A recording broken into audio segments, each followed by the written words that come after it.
All right. I have it on no less of an authority of speaking at DEF CON than Jason Scott here, that everyone is really confused about what room they're supposed to be in, and talks should start like a few minutes late. So to fill in some time before I get started, I thought I'd just tell you a little story about my other experience with computers and the police, which was soon after I got to MIT. You know, you get to MIT and there's this whole kind of pulling hacks ethic, right? Like doing these pranks to amuse people. And so, you know, you start immediately looking for things to do. And I noticed outside my lab across the street, there was a manhole that had been opened, and there were some lights in it and some power cables dangling in it, like extension cords. And it sat there like that for weeks. And you know, what the hell's going on? There wasn't even like cones around the manhole to stop people from falling in. It just sat there, and we were just like, well, we don't know what's going on here, but maybe we should turn it into a hack. So we got an old VT220 terminal and decided we would set it up on the edge of the manhole with a lamp, as though some hacker had like popped out of the manhole and was up to no good with their VT220, hacking, you know, whatever was in the manhole. And we would film it. We'd set up a camera on the 7th floor of the building next door and film what was going on to see if we got any good reactions. So we go down, you know, at about 8 p.m. or something. It's dark in Boston at 8 p.m. And we set up a VT220 and our little desk lamp and everything and make this kind of setup. And we go back in and take the elevator up to the 7th floor to set up the video camera. And that was the fatal error, because by the time we had got up to the 7th floor office to set up the video camera, the cops had already arrived and were staring at this computer, you know, wondering what was going on.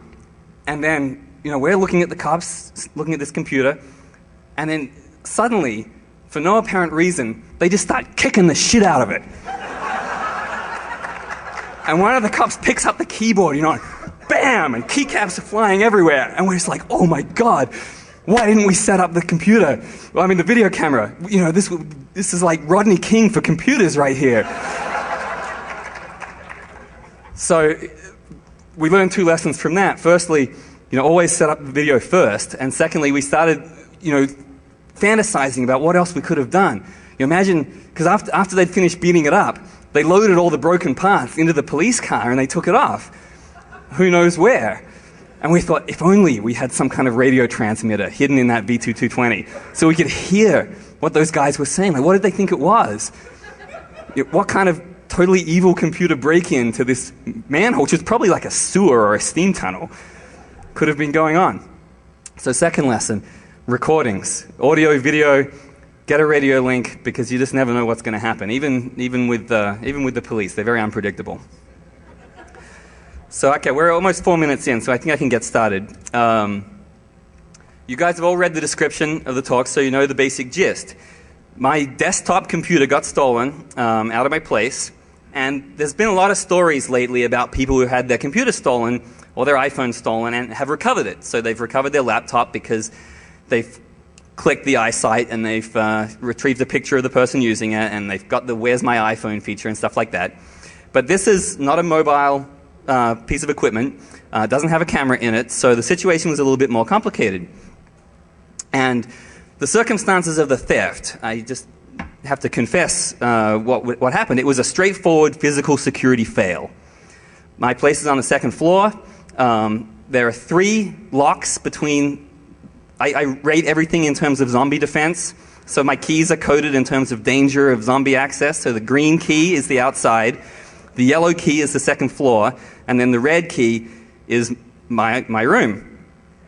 But unfortunately, we're not dealing with zombies in this case. They climbed through a 2nd floor window via an access method that I hadn't noticed, and then busted the red lock.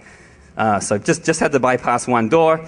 It's the kind of thing where this whole situation could have been prevented with a $20 deadbolt. So that's worth keeping in mind. But the upshot of it was, my Macintosh, which was a Quicksilver G4, my pride and joy, was now gone. I'm the kind of person that keeps religious daily backups.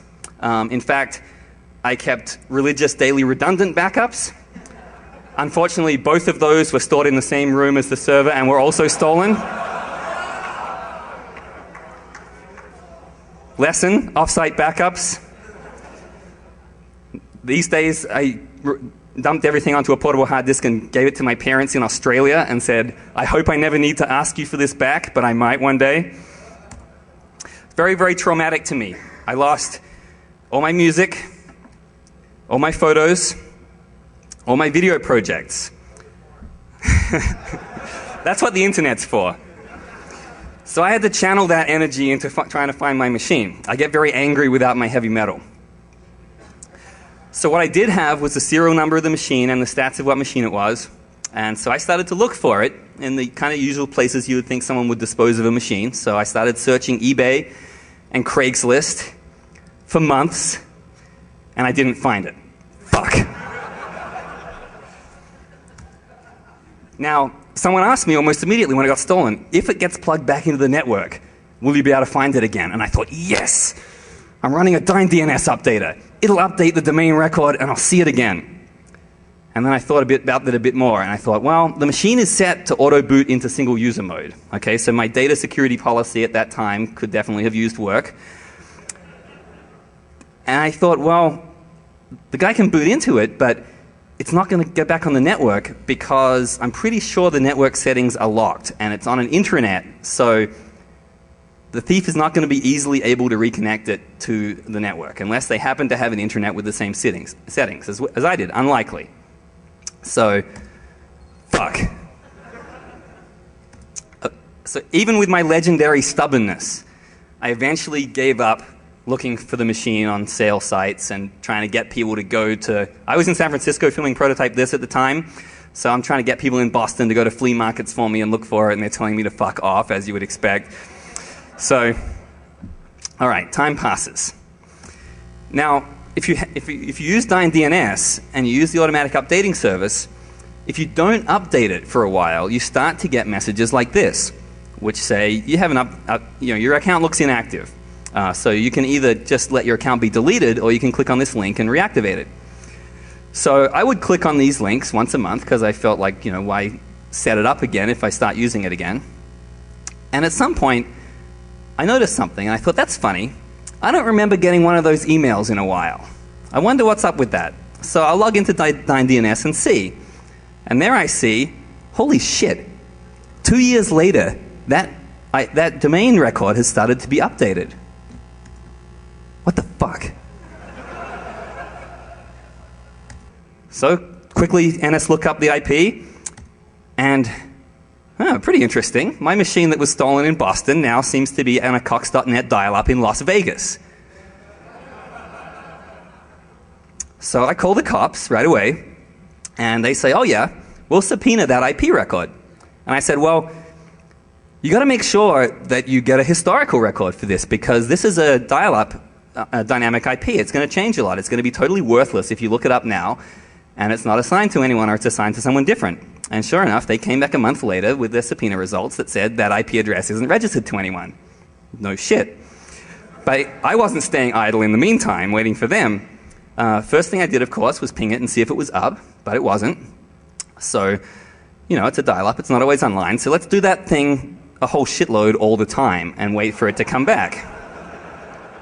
And sooner or later, it did come back. Let's see if we can still SSH into that box. Fuck yeah.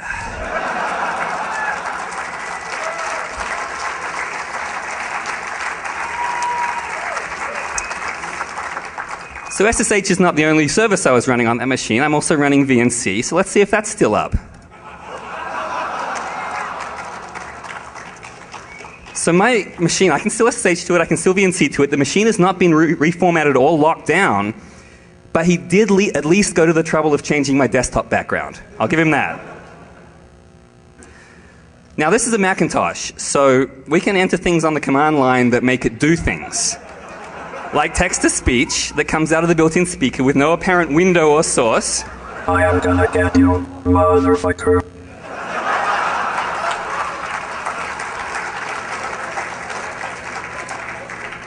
But childish fun aside, I want that machine back. So let's start taking a look to see what we can find out about the guy that has it. So he hasn't changed the names of my hard disks. There are some PDFs on the desktop. They look like forms for unemployment benefits in Nevada. It turns out they are unemployment forms in Nevada, but they're not filled in electronically. They've just been downloaded and probably printed out, so that's a dead end. But we have some stuff that are JPEGs. Maybe they're interesting pictures. Let's take a look.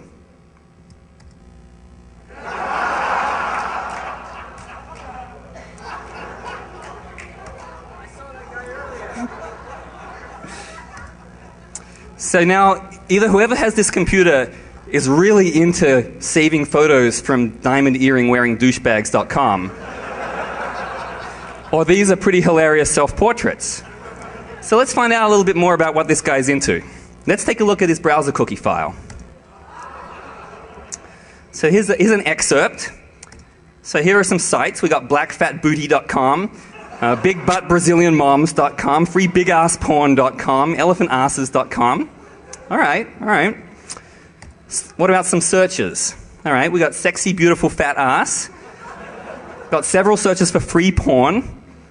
Not something I thought that was that difficult to find, all right, but we're getting a psychological profile. Now, I know some of you out there, right? You're thinking, this is my machine, these are my cookies. Huh? Now, I swear to you that they're not. You're just going to have to take my word for that.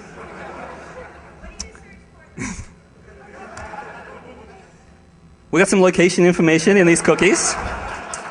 Oh, you want an answer to that? I'll give you the same answer I gave at my DEF CON talk 2 years ago. ASCII goatsy.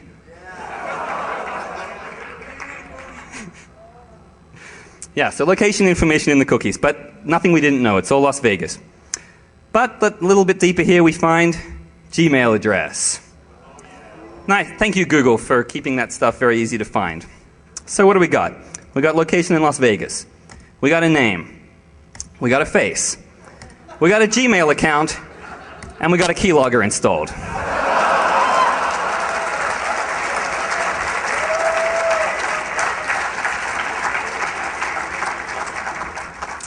So at this point, I got sweaty palms. I'm like, oh, can't wait for this machine to come back online, because it goes offline typically 8 or 10 hours after it comes online.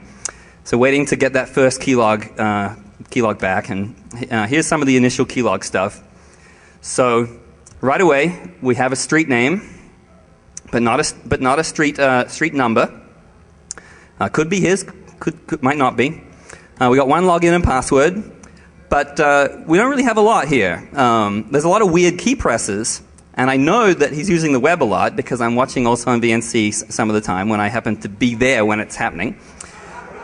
But how is he logging into things without typing many passwords? Well, the browser he's using is Camino, which is the browser that I had installed because he can't install new software because he doesn't have the admin password. And Camino is a Macintosh build of Mozilla. It's integrated well with the macOS keychain for storing passwords. Now, the keychain is encrypted, but he's storing his passwords in my keychain, and it's encrypted with my password. So I download the keychain file and open it in Keychain Manager, and he's pwned. So at this point, I just need to find out a little bit more. I need a full street address. I need to find out maybe some more info about this guy. So what about his birthday? Well, army.com is nice enough to send him a birthday greeting that tells us the day and the month. But what about the year? It's not in there. Well, maybe his logins and passwords can shed some light on the subject.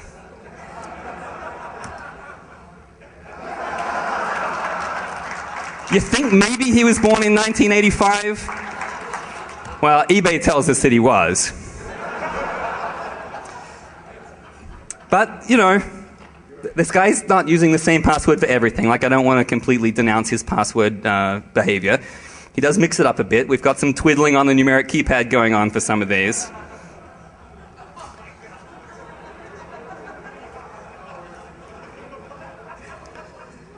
So what we have at this point now is a name and an address and a birthday, but still not the street number. Kind of need that to send the cops around. Oh wait, some recent PayPal receipts.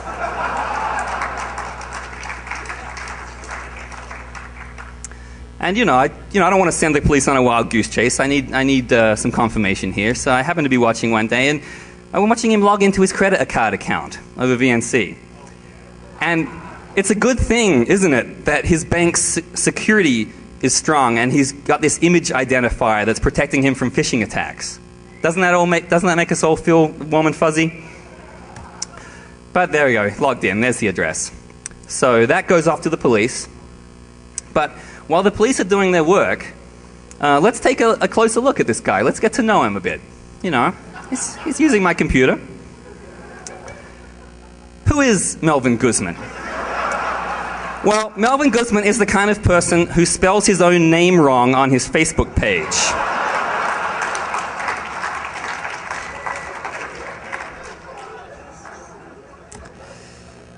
His main activity is taking photos of himself for online dating sites, and when he saves those pictures, he just mashes on the keyboard.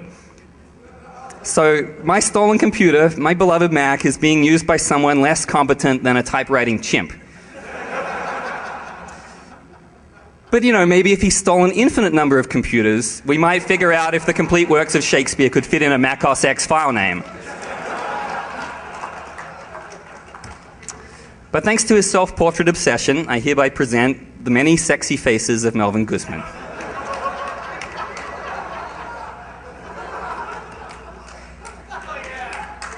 I'm sure the ladies love that one.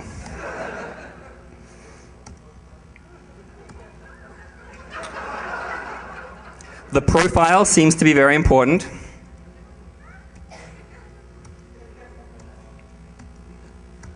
Wink, wink. And all the ladies out there, this man is available. Contact me if you would like his phone number.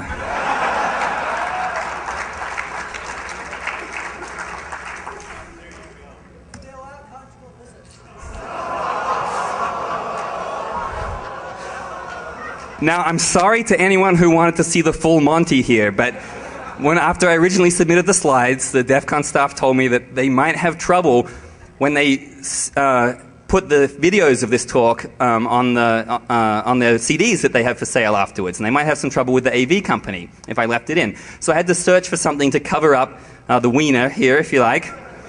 But let me just say that when I searched for DEF CON logo images on Google Images, I only had to search for icon size.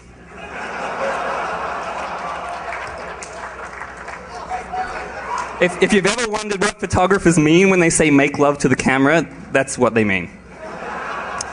And after making love to the camera, he doesn't mind cuddling it afterwards. But this seems to work, all right, because the sexy ladies of the internet responded, and it worked out for him. So here's what he was receiving back. So at last, he found the fat booty he was looking for. I assume so. But here's a side note on online dating techniques, right? I don't know a lot about this, but I noticed when I was looking at the keylogger that there were a lot of Control V's. And I found out why that was from watching in VNC. This guy would write a message once and then copy and paste it to literally hundreds of women.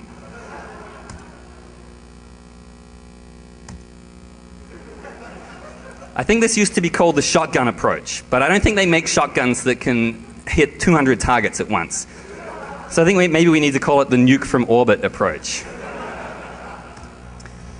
And finally, an interesting bit of info, considering this is a guy using a stolen computer.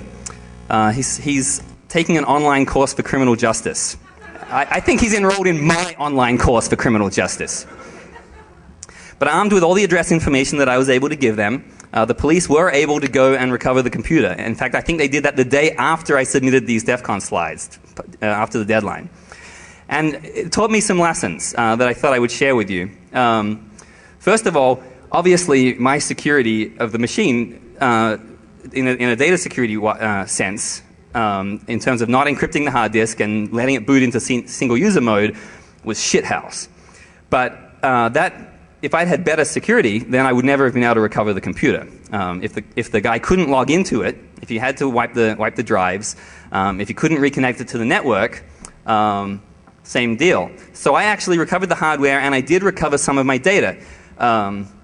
Some of it had been erased, but I got a little bit of it back, and I set up rsync scripts every time it was online to pull in more and more of the stuff. So I often wonder if he was paying for bandwidth as well, because every time it would connect, like I'd be slurping gigabytes of stuff back down his dial-up. The second lesson is a lot of these services are potential vulnerabilities against a trained threat. Like everyone here is thinking, oh yeah, you're running VNC, and if you're not tunneling it over SSH, then you're totally making a mistake. Especially also having a daemon that tracks the IP address of wherever this machine moves, especially for if this was a mobile platform. If I was running a DynDNS upgrader on my laptop, people would know where I was all the time. So that would be bad against a trained threat, but very good against a low-tech threat. So it's all about sort of threat modeling and remembering to buy that $20 deadbolt. Another thing, the keychain versus keyloggers. I'm one of those guys that never really trusted the keychain, because it's a single point of failure. It's got everything in it. Like, what if you could get into it? But it's actually like an interesting defense against keyloggers, which is something that you're more likely to have on your machine from spyware and stuff. There are more sophisticated keyloggers. There are ones that log mouse movements and clicks and things like that. But for a very basic keylogger, having forms and passwords and stuff just fill themselves in automatically when you're logged in once, is potentially protective. And then finally, having my serial number was great. Like being able to give that to the cops, file a police report, meant that the hardware could be recovered. Without that serial number, there's no way. So write that down somewhere. And then the final lesson learned, of course, I'm sure you all know, don't fuck with a hacker's machine. Thank you.